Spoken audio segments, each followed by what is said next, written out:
दोस्तों, ब्रह्मांड इस दुनिया की वो संरचना है जिसमें अनेकों ग्रहों और तारों के साथ साथ न जाने कितनी आकाश गंगाएं मौजूद हैं।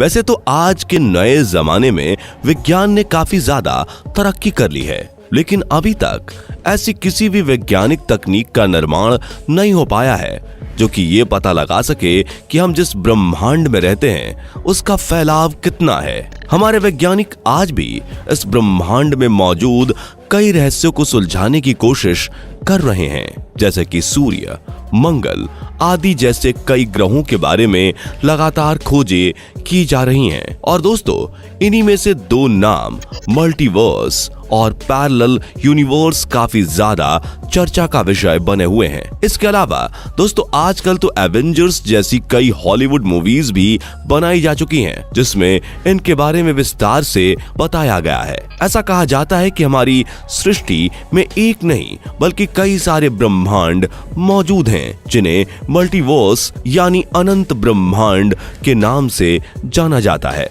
इसी तरह समांतर ब्रह्मांड का भी सिद्धांत होता है। ऐसा बताया जाता है कि हमारी सृष्टि में एक नहीं बल्कि कई सारे ब्रह्मांड मौजूद हैं, जिन्हें मल्टीवर्स यानी अनंत ब्रह्मांड के नाम से जाना जाता है। इसी तरह समांतर ब्रह्मांड का भी सिद्धांत है।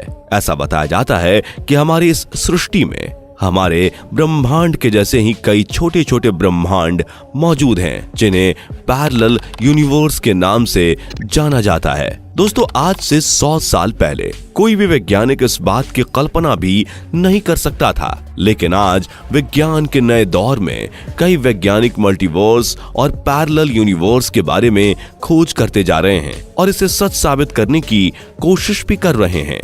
दोस्तों, आपको जानकर हैरानी होगी कि आज के समय में हमारे वैज्ञानिक जिस विषय पर लगातार खोज करते जा रहे हैं उसके बारे में हमारे हिंदू धर्म ग्रंथों में हजारों साल पहले ही बताया जा चुका है। अगर आप भी जानना चाहते हैं इनके बारे में विस्तार से, तो बने रहे हमारे साथ वीडियो के एंड तक। दोस्तों, विज्ञान के मुताबिक ऐसा बताया जाता है कि इस ब्रह्मांड की उत्पत्ति एक महाविस्फोट से हुई थी और समय के साथ साथ ये धीरे धीरे फैलता जा रहा है। कई वैज्ञानिक सिद्धांतों के मुताबिक ये तो बताया जा चुका है कि हमारी इस सृष्टि में एक ही तरह के दिखने वाले अनेकों ब्रह्मांड मौजूद हैं, जिन्हें मल्टीवर्स और पैरेलल यूनिवर्स के नाम से जाना जाता है।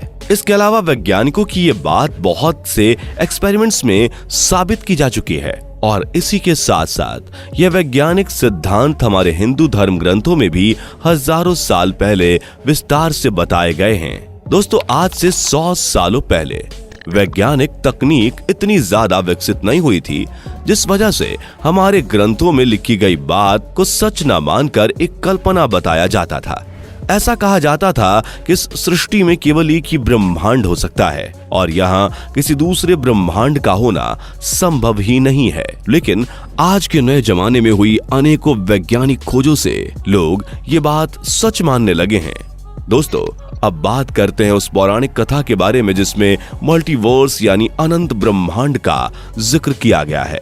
ये बात तब की है जब भगवान विष्णु ने धरती लोक पर अपना 9वां अवतार श्री कृष्ण के रूप में लिया था। धरती लोक पर जन्म लेने के बाद श्री कृष्ण राक्षसों का नाश करके धर्म की स्थापना करते जा रहे थे।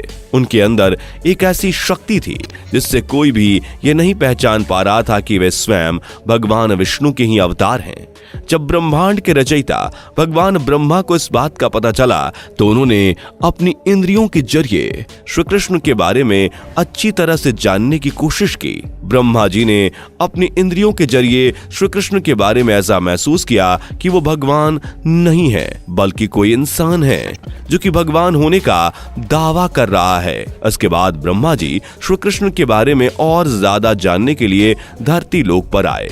वहां आकर जब उन्होंने श्री कृष्ण को देखा तो वो बाकी बच्चों की तरह ही अपने दोस्तों और गायों के बछड़ों के साथ खेल रहे थे। श्री कृष्ण को देखकर ब्रह्मा जी को ऐसा लगा कि ये कोई झूठा इंसान है जो कि भगवान होने का ढोंग रच रहा है। इसके बाद जब श्री कृष्ण खेल खेल में इधर उधर हुए तो ब्रह्मा जी उनमें से कई बच्चों और गायों के बछड़ों को उठाकर अपने ब्रह्मलोक ले आए। इसके बाद ब्रह्मा जी अपनी दिव्य दृष्टि से धरती लोक पर यह देखने लगे कि श्री कृष्ण अपने मित्रों का अपहरण हो जाने पर क्या करते हैं। धरती लोक पर ध्यान लगाते हुए ब्रह्मा जी ने ये देखा कि श्री कृष्ण के साथ अभी भी उनके मित्र और गायों के सभी बछड़े मौजूद हैं। ये सब देखते हुए ब्रह्मा जी काफी ज्यादा हैरान हो गए, क्योंकि एक तरफ वो सभी बच्चे और गाय के बछड़े ब्रह्मलोक में मौजूद थे और दूसरी तरफ वो बच्चे और गाय के बछड़े धरती लोक पर भी मौजूद थे। इसके बाद भी ब्रह्मा जी को ये समझ में भी नहीं आ रहा था कि भला ऐसे कैसे संभव हो सकता है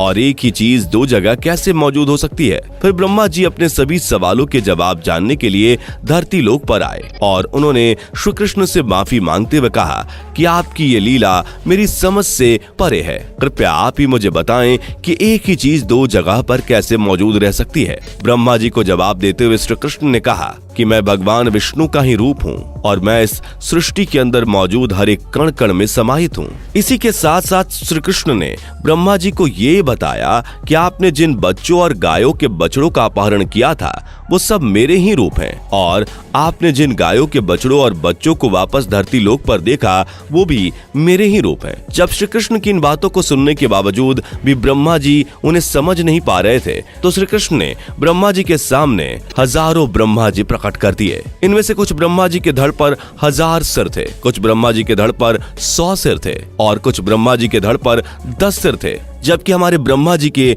केवल 4 सर ही थे। ये सब देखकर ब्रह्मा जी सोच में पड़ गए, जिसके बाद भगवान श्री कृष्ण ने उन्हें समझाते हुए ये बताया कि शायद आपको पता नहीं होगा कि जिस तरह आप ब्रह्मांड के रचयिता हैं और ब्रह्मांड का निर्माण करते हैं, इसीलिए ये ब्रह्मांड आपके होने के कारण ही आपका नाम ब्रह्मा है। लेकिन इस सृष्टि में केवल एक ही ब्रह्मांड मौजूद नहीं है, बल्कि हजारों तादाद में और भी कई ब्रह्मांड मौजूद हैं जिनके ब्रह्मा यहाँ पर आपके सामने प्रकट हो चुके हैं। इस तरह श्री कृष्ण ने कथा में ये बताया है कि सृष्टि में केवल एक ही ब्रह्मांड नहीं हो सकता, बल्कि यहाँ पर मल्टीवर्स यानी कि अनंत ब्रह्मांडों का होना संभव है। इसी के साथ साथ श्री कृष्ण ने ये भी बताया कि जिस तरह सृष्टि में अनंत ब्रह्मांड है, उसी तरह हर एक ब्रह्मांड के अलग अलग नियम भी बनाए गए हैं। दोस्तों, श्री कृष्ण द्वारा बताई गई ये बात भले ही अभी तक पूरी तरह साबित नहीं हो पाई है, लेकिन कई खोजों के दौरान वैज्ञानिक भी अब इस बात को मान रहे हैं कि सृष्टि में अनेकों ब्रह्मांड का होना संभव हो सकता है और इसे ही हम लोग मल्टीवर्स यानी अनंत ब्रह्मांड कहते हैं। दोस्तों, अब बात करते हैं उस पौराणिक कथा के बारे में जिसमें पैरेलल यूनिवर्स यानी समांतर ब्रह्मांड का जिक्र किया गया है। दोस्तों, ये बात तब की है जब भगवान विष्णु ने श्री राम के रूप में धरती पर अवतार लिया था और उन्होंने अपने इस अवतार में रावण जैसे पापी राक्षस का अंत करके पृथ्वी पर धर्म की पुनः स्थापना की थी। इसी के साथ साथ जब धरती लोक पर श्री राम के जीवन का उद्देश्य समाप्त हो चुका था, तो वो वापस बैकुंठ लोक जाना चाहते थे और साथ साथ हनुमान जी को मल्टीवर्स और पैरेलल यूनिवर्स का संदेश भी देना चाहते थे। लेकिन उन्हें ये बात अच्छी तरह से पता थी कि उनके सबसे बड़े भक्त हनुमान उन्हें अपने से दूर नहीं जाने देंगे। इसके बाद भगवान श्री राम ने योजना बनाई और जमीन के अंदर एक छोटी सी दरार बनाकर उसमें अपनी अंगूठी फेंक दी। अंगूठी के अंदर गिरते ही भगवान श्री राम ने हनुमान जी को बुलाया और उनसे अपनी अंगूठी वापस लाने को कहा। भगवान राम की बात सुनते ही हनुमान जी ने अपने शरीर का आकार छोटा किया और नीचे धरती में धरातल की ओर जाने लगे। इसके बाद हनुमान जी नीचे जाते जाते धरती के अंत तक पहुंच गए और वहां उन्होंने नागलोक के देवता वासुकी नाग को देखा। हनुमान जी ने वासुकी नाग से मिलते ही उन्हें नमस्कार किया और उनसे ये पूछा कि यहाँ मेरे प्रभु श्री राम की अंगूठी गिर गई है, क्या आपने उसे कहीं देखा है? हनुमान जी की बात सुनते ही वासुकी नाग ने उनसे पूछा कि आप कौन से वाले श्री राम की बात कर रहे हैं? हनुमान जी वासुकी नाग के इस सवाल से काफी ज्यादा हैरान हुए और इससे पहले कि वो उन्हें कुछ जवाब देते, वासुकी नाग ने उन्हें एक अंगूठी के पहाड़ की तरफ इशारा किया और ये कहा कि वहां आपके प्रभु श्री राम जी की अंगूठी मिल सकती है। ये सुनकर हनुमान जी वासुकी नाग से काफी प्रसन्न हुए और अंगूठी के पहाड़ की तरफ जाने लगे। पहाड़ के पास पहुंचते ही हनुमान जी ने देखा कि वहाँ हजारों अंगूठियां मौजूद हैं और ये सारी अंगूठियां उसी तरह की थीं जैसा कि श्री राम ने पहनी थी। ये सब देखकर हनुमान जी काफी ज्यादा हैरानी में पड़ गए और सोचने लगे कि यहाँ तो प्रभु श्री राम की केवल एक ही अंगूठी गिरी थी, तो फिर इतनी सारी अंगूठियां यहाँ पर कहाँ से आ गई? दोस्तों, रामायण की ये कहानी पूरी तरह से सृष्टि में मौजूद पैरेलल यूनिवर्स यानी समांतर ब्रह्मांड को दर्शाती है और इससे हमें पता चलता है कि हमारा ब्रह्मांड अनंत है जिसका कोई अंत नहीं। वैसे दोस्तों कमेंट करके बताइए कि इस वीडियो को देखने से पहले क्या आपको मल्टीवर्स और पैरेलल यूनिवर्स की जानकारी थी या नहीं। जाने से पहले वीडियो को लाइक शेयर जरूर करें और ऐसे ही और वीडियोस के लिए इस चैनल को सब्सक्राइब करके बेल नोटिफिकेशन को भी जरूर ऑन कर लें। धन्यवाद।